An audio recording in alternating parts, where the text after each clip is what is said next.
Hey loves, I'm Eliza, and today I want to speak on one of my favorite topics, and that is channeling the divine masculine and feminine, and what that really means and how it affects us as an individual as well as a collective, and how I think this is impacting what is going on in the world today. And a week on Valentine's, what better time to discuss these dual energies and how they affect us? So when people usually think of the gender principles, they usually think of the quite shallow and surface, outward and external representations and programmings of what it means to be a man and what it means to be a woman, and sometimes more interestingly, which characteristics and traits these genders possess,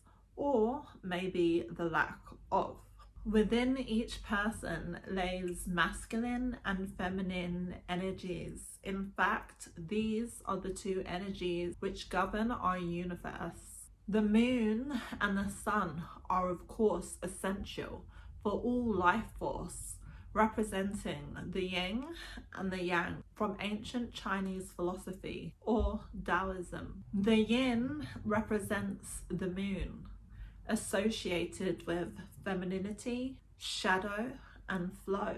The yang is the light swirl, representative of passion, growth and brightness. In Kemet, Egypt, these archetypes took form as Tehuti or Thout, the ruler of mathematics, language, numeracy, while its feminine Sasha was thought to have ruled over the subconscious, memories, past lives, wisdom and feelings. In psychology, this would be represented as the conscious and the unconscious mind, also referred to as the shadow self.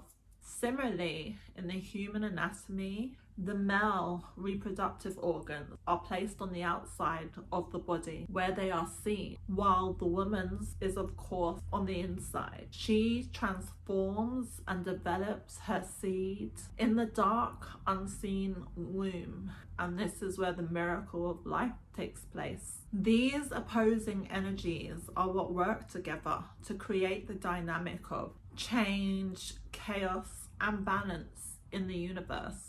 This is sometimes known as the morphogenic field or the Akashic records, deriving from the ancient mythos of Maya, which is how the collective energies of the solar system or the cosmos were thought to have given birth to planet Earth. So it is undeniable that at a time so long ago where people couldn't communicate or travel even, there was still a universal understanding of Mother Nature's cycles and how this worked. So it's a shame that in today's modern and Western capitalistic society, it can be hard to grasp these esoteric concepts without literally thinking of genders as either male or female, man or woman.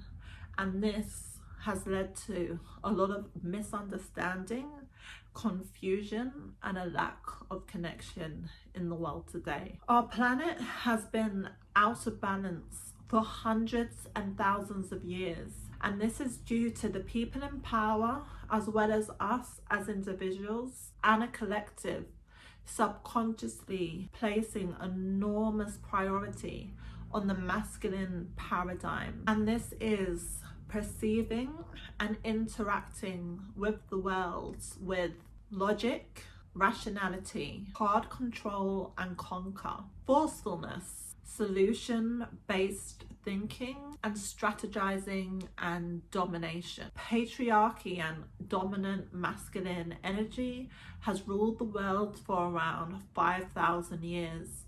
Before this, it was very common for the hunters and gatherers to worship or pay respect to Mother Nature and her cycles, as these would directly impact their quality of life For example, how well the crop would grow that year. This slowly became diminished with the uprise of religion, banning any occult knowledge and burning anyone at the stakes who appeared to have any natural intuition or connection to Mother Earth and her cycles. All natural wisdom became dark magic.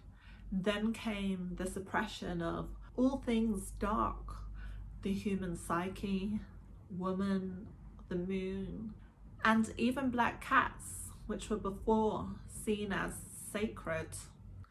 Our planet has been neglected of its much needed divine feminine energies, and this is due to it collectively being suppressed and imbalanced. The people the world so desperately need right now are the spiritual leaders, the shamans, the holistic medicine men, and the light workers. The people with those natural abilities have been shone away over the centuries. This is due to the uprise of Western culture taking over and dominating.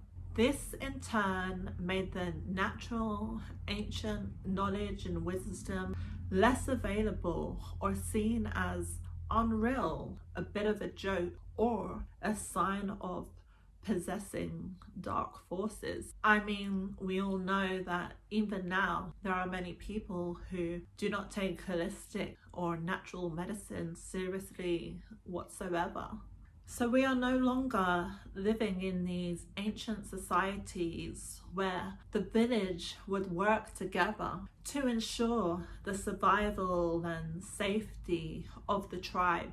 Back then, one person would be responsible for the feeding and nourishing of the tribe. One would be responsible for medicine and healing. One might be responsible for midwifery and delivering the young. So the outcome of your life would have strongly been impacted on the wisdom of your tribe and the role you played in it. So what has any of this got to do with what's going on now in the world, you may ask? Well, subconsciously, our external worlds are a direct representation of our internal worlds. You can think of this like the scales.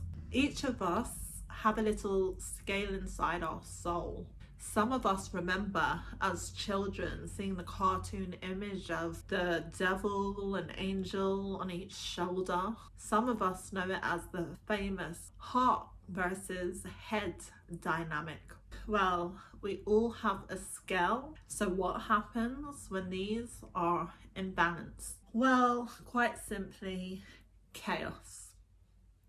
Internal chaos, external chaos, individual chaos, collective chaos, manifesting in ill health, depression, dissociation, anxiety, fear, manipulation, greed. The list could go on and on and on. The current state of the world right now is due to this imbalance on a conscious and subconscious scale. Whether we realize it or not, when our head and our heart are aligned and balanced, we perceive our world to be peaceful, which then in turn ripples out to the collective. But how do we keep aligned and balanced in a world which seems so chaotic and appears to have so much uncertainty? Well, first we need to understand what both these energies represent in their divinity and in their lack. This means at their highest potential frequency as well as at their lowest. So let's begin with the divine feminine frequency. So divine feminine energy can be described as receptive and organic. It relates to the emotional and spiritual bodies of the aura. Its characteristics are emotions and feeling, intuitive, non-rational awareness, flowing, mystical and spiral processes, allowing and accepting, trusting natural outcome, being and inner stillness, relations and connection, listening to the subtle methods of communication, for example, the heart, the spirit, and the inner voice, and being in touch with the non-physical realms. These are just some of the highest expression of divine femininity. Please remember, we are talking about on an energetic realm and not a physical. So the shadow or the wounded energy of this would be the opposite of the divine frequencies, or an overload of these divine frequencies. For example, being taken advantage of would come from giving too much and lacking boundaries, which I'm sure most of us have experienced. Being taken advantage of could lead to emotional abuse, physical abuse, codependency, people pleasing, being emotionally and energetically drained, manipulation, victim playing, and jealousy. These, as you can see, are some of the lower frequency vibrations of the feminine. So now, what is divine masculine or masculine energy at its divinity? Divine masculine energy can be described as logic, reason, rationality, strategy, planning, and future-orientated goals, solution-based thinking, problem-solving, decision-making, pursuing a linear cause, thinking and intellect, controlling and pursuing, and competition and ambition.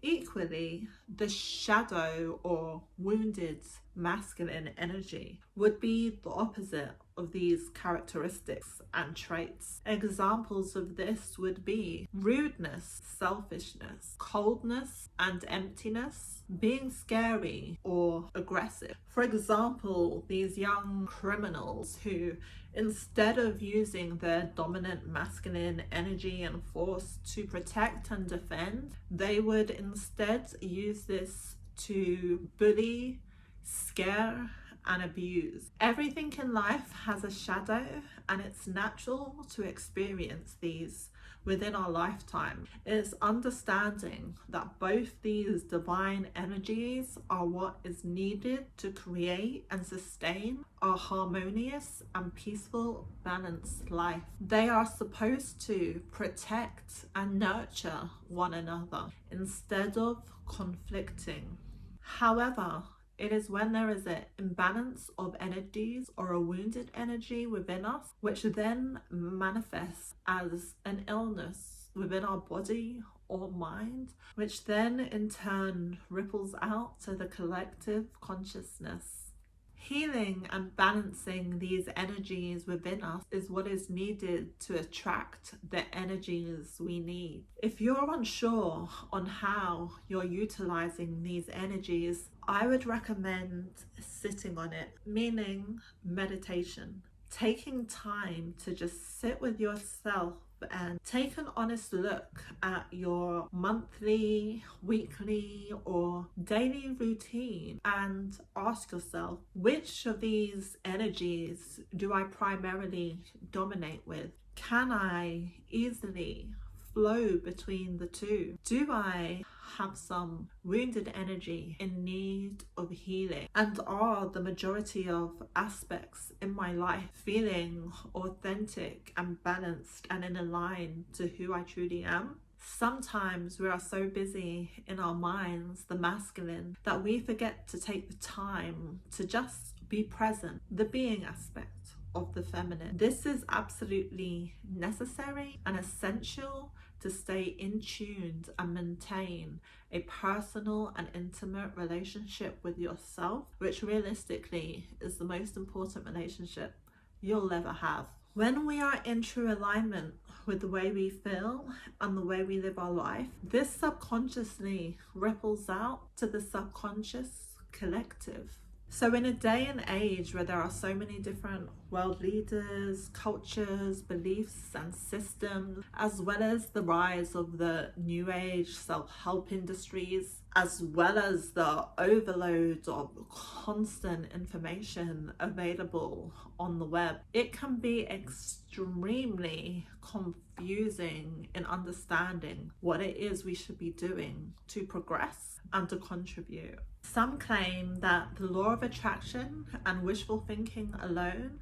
is enough to manifest goals and dreams, while others believe that working out weekly or daily and leading a full vegan lifestyle is what it takes for inner and outer strength, while others believe that happiness comes in the form of being at home and raising a family, and some feel that happiness comes in the form of freedom and traveling the world.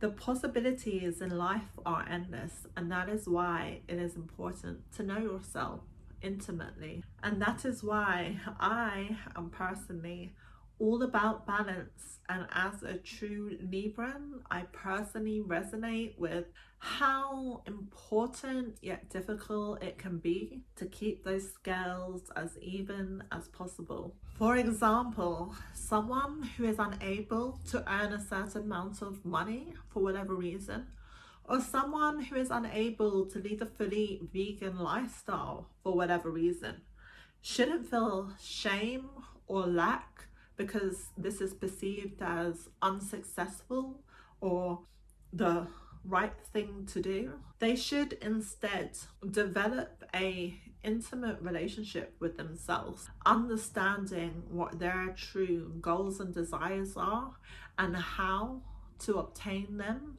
while at their highest frequency. For example, if one woman is absolutely delighted at the prospects of staying at home and raising her children, and this is aligned with her highest desires and feminine frequency, then this is exactly what she should do. Equally, if a woman is in her highest frequency when working and spending each day traveling and passionately pursuing her goals and doing what she loves, while her husband is the being element at home raising the children, and both parties are aligned to this energetic match, then this too is what they should do without carrying any feelings of imbalance or lack. It's when we ignore or push away the things we desire and resonate with, consciously or subconsciously, this is what creates an internal tug of war. In our intimate partners, we subconsciously seek the opposing energies which we dominate with. This is the dynamic which creates the polarity needed for a relationship to work. In one of my next videos, I'll be talking about channeling these energies specifically in intimate relationships, as I truly believe it's the misunderstanding of these polarities, which is why there are so many relationships and marriages which is just not working today. So to summarize, it's the masculine and feminine energies of our soul and the nature we are, which are supposed to be integrated and work together to create harmony and peace. The current state of the world right now is due to this collective imbalance. Even the ancient mythos described of great loss and devastation and conflict when one of these energies went without their other half, such as the Isis and Osiris myths or the Eros and Psyche myth. I believe with more people waking up and realizing the subconscious damage we've done to our planet, we are now on the verge of a feminine resurrection, restoring earthly order and balance within ourselves as well as the world. We need to reawaken those vital ancient links to Mother Earth. In order to heal, awaken, and transform, we must work together to return to the core elements of the sacred feminine vibration. And these are unconditional love, connection to nature, compassion, trusting in the flow of life, sensitivity, emotional intelligence, and intuitive wisdom. It is an expression of our divine and highest truth, with healing qualities and behaviors such as trusting in the infinite flow of life, natural rhythms and cycles, embracing light and radiance, acting from a place of unconditional love and compassion, healing through forgiveness and acceptance, accessing wisdom from the open heart, and embodying grace and cultivating peace. This is something that if we all lived by, I feel we would find that our life would make a lot more sense and become drastically more peaceful. So if you found any of this information interesting, then I strongly advise and recommend that you watch the docu-film called Kimatica, linked below and found on the Ruledbyvenus blog. This film, released around 10 years ago, goes into details and explains the quantum physics and quantum mechanics and even neuropsychology, ancient history and evidence in regards to all these energetic principles. If you're into this, I strongly recommend having a look at that, as it directly explains what is going on in the world right now, even though it was released 10 years ago. So any skeptics, check it out. Any believers, check it out. And if you're interested in topics based on psychology, philosophy, metaphysics, and general healing, please look out for weekly videos here, as well as my social media and blog. So until the next video, take care.